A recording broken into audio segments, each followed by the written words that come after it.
رسوله الكريم أما بعد فأعوذ بالله من الشيطان الرجيم بسم الله الرحمن الرحيم كما أرسلنا فيكم رسولا منكم يتلو عليكم آياتنا ويزكيكم ويعلمكم الكتاب والحكمة ويعلمكم ما لم تكونوا تعلمون فاذكروني أذكركم واشكروا لي ولا تكفرون۔ جس طرح بھیجا ہم نے تمہارے اندر ایک رسول تم ہی میں سے، جو پڑھتا ہے تم پر ہماری آیتیں اور پاک کرتا ہے تمہیں اور تعلیم دیتا ہے تمہیں کتاب کی اور سنت کی، اور تعلیم دیتا ہے تمہیں ان چیزوں کی جن کو تم نہیں جانتے۔ بس یاد کرو مجھے، میں تمہیں یاد کروں گا، اور شکر کرو میرا اور ناقدری نہ کرو تم۔ صدق اللہ العظیم وصدق رسولہ النبی الکریم ونحن علی ذلک من الشاہدین والشاکرین والحمد للہ رب العالمین۔ اللہم صلی علی سیدنا محمد النبی الامی وعلی آلہ واصحابہ وسلم تسلیما۔ محترم بھائیو، انہی آیتوں پر کل بھی کچھ باتیں بیان ہوئی تھیں، آج بھی انہی کے متعلقات چند باتیں کہنی ہیں۔ اللہ تبارک و تعالی نے پہلی آیت میں فرائض نبوت کو ذکر فرمایا ہے۔ میں نے عرض کیا تھا کہ یہی فرائض نبوت سابقہ پارہ میں جہاں حضرت ابراہیم علیہ السلام کی دعا کا ذکر ہوا تھا کہ انہوں نے تعمیر کعبہ کے بعد دعا کی تھی، ربنا وابعث فیہم رسولا منہم یتلو علیہم آیاتک ویعلمہم الکتاب والحکمہ ویزکیہم۔ اب ابراہیم علیہ السلام کی دعا میں بھی انہی امور کا ذکر تھا۔ اب یہ آیت جو ہے یہ گویا حضرت ابراہیم علیہ السلام کی دعا کی قبولیت اور اس دعا کا ثمرہ اور نتیجہ ہے کہ جو کچھ مانگا تھا ابراہیم علیہ السلام نے، اللہ تعالیٰ نے وہی چیز عطا فرمائی۔ لیکن انداز بیان میں تھوڑا فرق ہے ابراہیم علیہ السلام کی دعا میں اور اس آیت میں، وہ فرق سمجھیں۔ وہاں تعلیم کتاب اور حکمت کو پہلے ذکر کیا گیا اور تزکیہ کو بعد میں ذکر کیا گیا، اور اس آیت میں یتلو علیکم آیاتنا ویزکیکم، تزکیہ کو پہلے لایا گیا اور یعلمکم الکتاب والحکمہ، تعلیم کتاب اور حکمت کو بعد میں ذکر کیا گیا۔ یہ ترتیب کیوں بدلی؟ حضرات مفسرین فرماتے ہیں اس میں ایک نقطہ حراز ہے۔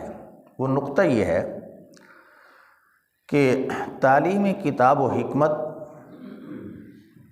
یہ فی ذاتہا مقصود اصلی نہیں ہے۔ تعلیم کتاب و حکمت واسطہ اور ذریعہ ہے، مقصود اصلی تزکیہ نفوس ہے۔ تو ابراہیم علیہ السلام نے جب دعا مانگی کہ اللہ امت کی ہدایت کے لیے اور اس بیت اللہ کی آبادی کے لیے ایک ایسا رسول بھیج کہ جو تیری آیات کی تلاوت بھی کرے اور دنیا کو اور اپنی امت کو کتاب اور سنت کی تعلیم بھی دے، اور اس کتاب و سنت کی تعلیم کے ذریعے سے ان کا تزکیہ نفوس بھی کرے، تو انہوں نے واسطہ کو پہلے ذکر کیا، مقصود کو بعد میں ذکر کیا۔ اللہ تبارک و تعالی نے جب اجابت دعا کا پہلو اس آیت میں بیان فرمایا تو اللہ رب العزت نے مقصود کو پہلے ذکر کیا، واسطہ کو بعد میں ذکر کر دیا۔ اس لیے اللہ پاک نے یہاں پہ وَيُزَكِّيكُمْ اس تزکیہ کا ذکر پہلا فرمایا کہ اصل مقصود یہی ہے۔ دوسری بات یہ سمجھیں، يُعَلِّمُكُمُ الْكِتَابَ وَالْحِكْمَةَ، جو تمہیں کتاب و حکمت کی تعلیم دے۔ یہاں میں ایک بات کہنا چاہوں گا کہ دنیا کے اندر آج قرآن اور شریعت کے جو مراکز ہیں وہ مدارس اسلامیہ ہیں۔ مدارس کے اندر دو چیزیں بنیادی ہوتی ہیں، تین چیزیں، ایک معلم یعنی پڑھانے والا، اور دوسرا متعلم طالب العلم، اور تیسرا اس ادارے کا نصاب تعلیم۔ اس امت کے اندر سب سے پہلا مدرسہ وہ جناب رسول اللہ صلی اللہ علیہ وسلم کا مدرسہ صفہ تھا، جس کے آپ صلی اللہ علیہ وسلم معلم تھے، رسول اللہ کے صحابہ متعلم طلباء تھے۔ نصاب تعلیم کیا تھا؟ یہ کتاب اللہ تھی، قرآن نصاب تعلیم تھا، سنت رسول نصاب تعلیم تھی۔ قرآن یہ جو کہہ رہا ہے یعلمکم، وہ تمہیں پڑھاتا ہے، تمہارا معلم ہے، تو معلم کے لیے تو متعلم بھی چاہیے، پڑھنے والا۔ معلم کے سامنے نصاب تعلیم بھی ہو۔ نصاب تعلیم کو خود قرآن نے ذکر کیا، یعلمکم الکتاب والحکمہ، وہ تمہیں تعلیم دیتا ہے کتاب کی، کتاب سے مراد یہ قرآن مقدس ہے، اور حکمت سے مراد حدیث رسول ہے۔ تو اس سے معلوم ہوا کہ آج جن مدارس میں قرآن و سنت پڑھایا جاتا ہے تو ان مدارس کی نسبت براہ راست رسول اللہ صلی اللہ علیہ وسلم کے اس مدرسہ صفہ سے ہے، اور ان مدارس اسلامیہ کا نصاب بھی اصل الاصول قرآن اور ثانیاً سنت رسول ہے، اور طبعاً باقی علوم ہے، فقہ ہے، معانی ہے، علم صرف ہے، علم نحو ہے، علم بیان ہے، علم لغت ہے۔ یہ سارے علوم کیوں پڑھائے جاتے ہیں؟ قرآن اور حدیث کی فہم پیدا کرنے کے لیے۔ تو دوسرے الفاظ میں یوں بھی سمجھیں کہ قرآن کی تعلیم اس امت کے لیے جہاد اکبر ہے۔ میرے الفاظ پہ غور کرنا ذرا، قرآن کی تعلیم دینا جہاد اکبر، یہ میری بات نہیں ہے، قرآن کی بات ہے۔ سورہ فرقان کے اندر اللہ تبارک و تعالی نے یہ بات کہتے ہوئے ارشاد فرمایا وَجَاهِدْهُمْ بِهِ جِهَادًا كَبِيرًا، جاہدہم بِهِ جہادًا کبیرا، کہ آپ اس قرآن کے ذریعے سے جہاد کبیر کریں۔ حضرات مفسرین فرماتے اس جہاد کبیر سے مراد تعلیم قرآن ہے، تعلیم قرآن۔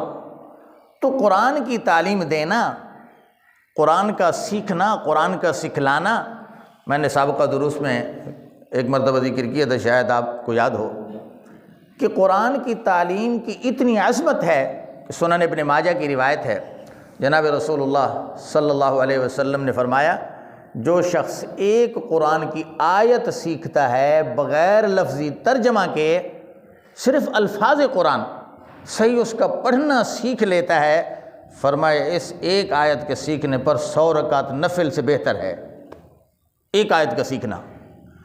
اور جو شخص ایک آیت مطلب اور ترجمہ کے ساتھ سیکھ لیتا ہے، فرمایا اس ایک آیت کا سیکھ لینا 1000 رکعت نفل سے بہتر ہے۔ اب اس سے بڑھ کر اور کیا نعمت ملے اس امت کو؟ تو اللہ تعالیٰ نے اس امت کو تو کمالات کے ساتھ نوازا ہے، قبلہ سب سے محترم دیا، رسول سب سے افضل دیا، کتاب سب سے زیادہ مقدس دی، دین سب سے زیادہ بہترین دین اسلام عطا فرمایا۔ یہ ساری خوبیاں اللہ تبارک و تعالیٰ نے اس امت کو دی ہیں۔ تیسری بات یہ سمجھیں کہ اگلی آیت میں اللہ تعالیٰ نے فرمایا وَيُعَلِّمُكُمْ، اس آیت کے آخری حصہ میں، کہ آپ کو رسول تعلیم دیتا ہے ان چیزوں کی جن کو تم نہیں جانتے تھے۔ آپ دیکھیں اسلام کے جتنے احکامات ہیں، کیا حلال ہے کیا حرام ہے، یہ ہمیں کہاں سے پتہ چلا؟ نکاح میں کس عورت کے ساتھ آپ کا نکاح حلال ہے، کس کے ساتھ حرام ہے؟ آج یورپ میں جائیں، وہاں کوئی حلت و حرمت کا تصور ہی نہیں ہے۔ ان کی آبادیوں کی اکثر 80 یا 90% حرامی لوگ ہیں۔ ماں کا پتہ ہے، شناخت کارڈ میں ماں کا نام لکھا ہوا ہے، باپ کا پتہ ہی نہیں ہے۔ نسب کی حلت اگر آپ نے دیکھنی ہے تو اس نسب کی حلت کا تحفظ قرآن اور اسلام نے کیا ہے۔ قرآن نے پورا اصول دیا سورہ نساء کے اندر، حرمت علیکم امہاتکم وبناتکم واخواتکم وعماتکم وخالاتکم، یہ سارے محرمات ہیں کہ ان کے ساتھ قطعی آپ کا نکاح جائز نہیں ہے۔ ہاں اس کے علاوہ جو خواتین ہیں ان کے ساتھ آپ کا نکاح جائز ہے۔ تو حلت و حرمت کے اصول دیے، اسی طرح عبادات کے اصول دیے، عقائد کے اصول دیے، یہ سارے اصول یہ دین رحمت کا صلہ اور نتیجہ ہیں، اور یہ دین رحمت اور یہ احکام جناب رسول اللہ صلی اللہ علیہ وسلم کے توسط سے ملے ہیں۔ اب جب اتنی نعمتیں اللہ نے دیں تو اگلی آیت میں اللہ تعالیٰ نے اس نعمت کا حق بتایا ہے۔ وہ نعمت کا حق کیا ہے کہ لوگو، جب اللہ تعالیٰ نے تمہیں اتنی نعمتوں سے نوازا ہے تو اب تم ہمیشہ زندگی میں اللہ کو یاد کرو، فاذکرونی، میرا ذکر کرو۔ یہاں سے اللہ پاک نے تہذیب اخلاق کے اصول بتائے ہیں۔ کس چیز کے؟ تہذیب اخلاق یا تہذیب نفس۔ یاد رکھنا تہذیب اخلاق کے 5 اصول ہیں، خلاصہ ذکر کر رہا ہوں۔ تہذیب نفس اور تہذیب اخلاق کے 5 اصول ہیں۔ نمبر 1 ذکر الہی، نمبر 2 شکر الہی، نمبر 3 صبر کرنا، نمبر 4 دعا کرنا، کیا کرنا؟ دعا کرنا، اور نمبر 5 رضا بالقضاء، اللہ کے ہر فیصلے پہ راضی رہنا۔ یہ تہذیب اخلاق کے 5 اصول ہیں۔ ان آیات میں اللہ تعالیٰ نے یہی 5 اصول ذکر کیے ہیں۔ اس چھوٹی سی آیت میں فاذکرونی اذکرکم میں پہلے 2 اصول ذکر کیے کہ تم مجھے میرا ذکر کرو۔ اب ذکر کیا ہے؟ ذکر کے مختلف صورتیں ہیں۔ ذکر زبان کے ذریعے سے بھی عام فہم معنی اس کا یہی ہے۔ ایک صحابی حضور سے پوچھتا ہے ای الاعمال افضل یا رسول اللہ، سب سے بہترین عمل کیا ہے؟ آپ نے فرمایا لا یزال لسانک رطبا من ذکر اللہ تعالی، کہ افضل ذکر یہ کہ ہر وقت تیری زبان اللہ کے ذکر کے ساتھ تر رہے، اٹھتے بیٹھتے چلتے پھرتے سوتے کھاتے پیتے زبان پر اللہ کا ذکر ہو، اللہ کا نام ہو، اللہ کی حمد و ثنا ہو۔ فرمایا ہر وقت جب زبان اللہ کی ثنا میں مصروف رہے گی، فرمایا یہ سب سے افضل ترین عمل ہے۔ اور ایک بات یہ بھی سمجھ لیں کہ اسلام میں جتنی عبادات ہیں، نماز ہے وہ محدود ہے، روزہ ہے محدود ہے، حج ہے محدود ہے، جہاد ہے محدود ہے، لیکن ذکر اللہ کی کوئی حد نہیں ہے۔ فرمایا اذکر اللہ ذکرا کثیرا، اذکر اللہ ذکرا کثیرا، ایمان والو کثرت کے ساتھ خدا کو یاد کرو۔ ایک حدیث میں آتا ہے رسول اللہ صلی اللہ علیہ وسلم سے ایک صحابی نے پوچھا یا رسول اللہ، آپ پر درود پڑھنا یہ بھی حقیقت میں اللہ کا ذکر ہے کہ میں اپنی دعا کے اندر یا اپنے ذکر کے اندر آپ پر درود کتنا چوتھا حصہ کروں؟ آپ نے فرمایا اس میں مزید اضافہ کر۔ پھر کہتا ہے یا رسول اللہ اپنی مناجات میں 1/3 رکھوں؟ آپ نے فرمایا اس میں مزید اضافہ کر۔ کہتے ہیں آدھا کروں؟ آپ نے فرمایا مزید اضافہ کر۔ اب وہ صحابی کہتے ہیں یا رسول اللہ میں ساری مناجات میں آپ پر درود ہی پڑھوں؟ فرمایا جس نے ایسا کیا اس پر باران رحمت کے فرشتے اتریں گے، اللہ تعالیٰ اس کے حوادث دنیا کو دور کریں گے، روزی میں برکت دیں گے، فلاں فلاں نعمتیں مل جائیں گی۔ تو میرے محترم یہ ذکر کی صورتیں ہیں۔ ایک حدیث میں آپ نے فرمایا من ذکرنی فی نفسہ ذکرتہ فی نفسی، جس نے مجھے اپنی تنہائی میں صرف اپنے دل میں یاد کیا میں بھی اس کو اپنے تنہائی میں یاد کروں گا، اور جس نے مجھے کسی مجمع میں یاد کیا، مجلس میں یاد کیا، ذکرتہ فی ملأ خیرا منہ، میں اس کو ایسی مجلس میں یاد کروں گا جو اس کی مجلس سے بہتر ہوگی۔ حضرات محدثین فرماتے ہیں بہتر مجلس سے مراد ملائکہ کی مجلس ہے، کہ جب ایک انسان مجلس میں اللہ کا تذکرہ کرتا ہے، اس کا نام لیتا ہے، اللہ تعالیٰ فرشتوں کی مجلس میں اس بندے کا نام لیتے ہیں کہ فلاں ابن فلاں نے مجھے یاد کیا ہے۔ تو اللہ کے ذکر کی کوئی حد نہیں ہے، کوئی اس کا وقت متعین نہیں ہے، کوئی اس کے لیے حدود قیود نہیں ہے۔ آپ کو باوضو ہیں ذکر کر سکتے ہیں، بغیر وضو کے ذکر کر سکتے ہیں، حتیٰ کہ جنابت کی حالت میں ہے تب بھی ذکر کر سکتے ہیں، ذکر کرنے کی کوئی ممانعت نہیں ہے۔ اور دوسرا فرمایا واشکروا لی، اللہ نے جو نعمت دی اس کا شکر ادا کریں۔ شکر ایک ہے زبان سے کہ اللہ تیرا شکر ہے، اپنی اپنی زبان میں کہہ دو اللہم لک الحمد ولک الشکر، عربی میں کہہ دو۔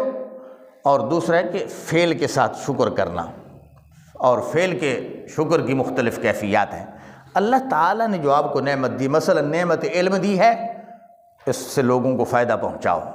مال دیا ہے، حلال مال نفع ملا، آپ نے اس میں سے ایک مقدار اٹھا کے کسی فقیر، کسی عالم دین، کسی طالب العلم، کسی محتاج ذوی القربا میں سے کسی محتاج کو دے دیا اللہ کی رضا کے لیے، یہ اس مال کا شکر ہے۔ امام فخر الدین رازی رحمہ اللہ کے پاس ایک شخص آیا، بہت بڑے امام فلسفی عالم ہیں، قرآن میں پاک کے ان کی تفسیر کبیر کے نام سے۔ ایک شخص آتا ہے، آ کر کہتا ہے یہ 1000 دینار ہے حضرت، بطور ہدیہ قبول کرو۔ تو امام فخر الدین رازی رحمہ اللہ اس کو دعا دیتے ہیں کہ بھائی آپ نے میری دنیا اچھی کی، اللہ تعالیٰ آخرت آپ کی اس سے زیادہ اچھی کر دیں۔ جب یہ دعا دی تو وہ کہتے ہیں حضرت میرا ہدیہ تھوڑا ہے، آپ کی دعا بہت زیادہ ہے، اس دعا کا تو جواب ہی نہیں ہے۔ تو مثلا ایک انسان نے بھینس لی، گائے لی، اب جب اس نے دودھ دینا شروع کیا، آپ اس دودھ کو لے کر کبھی مساکین کو دے دیں، کبھی محتاج کو دے دیں، یہ اس نعمت کا شکر ہے، یہ عملی شکر ہے۔ زمین سے کھیت نکلی، فصل پیدا ہوئی، اب ایک تو اس کا شرعی حق ہے عشر، وہ آپ ادا کریں، اس کے علاوہ جو منفعت اللہ تعالیٰ نے دی ہے، ایک من سے جس خدا نے آپ کو 40 سے 50 من گندم دے دی ہے، اگر 1-2 من عشر سے زیادہ دے دو گے تو وہ خدا راضی ہوگا، یہ اس فصل کا شکرانہ ہے۔ اس لیے میرے محترم بھائیوں، شکر زبان سے بھی کرو، شکر افعال و اعمال کے ساتھ بھی کرو۔ جب اس انداز سے شکر کرو گے تو نتیجہ کیا ہوگا؟ اللہ فرماتے ان شکرتم لازیدنکم، شکر کرو گے تو میں اس نعمت کو اور بڑھاؤں گا، اور اگر کفر کرو گے، وَإِن کفرتم، اگر آپ نے کفران نعمت کی، پھر فرماتے ہیں ان عذابی لشدید، پھر میرا عذاب اور میری سزا بڑی سخت ہے۔ اللہ تعالیٰ سے دعا ہے اللہ ہمیں ان تہذیب اخلاق کے عبور کو اپنانے کی توفیق عطا فرمائے۔ وآخر دعوانا ان الحمد للہ رب العالمین۔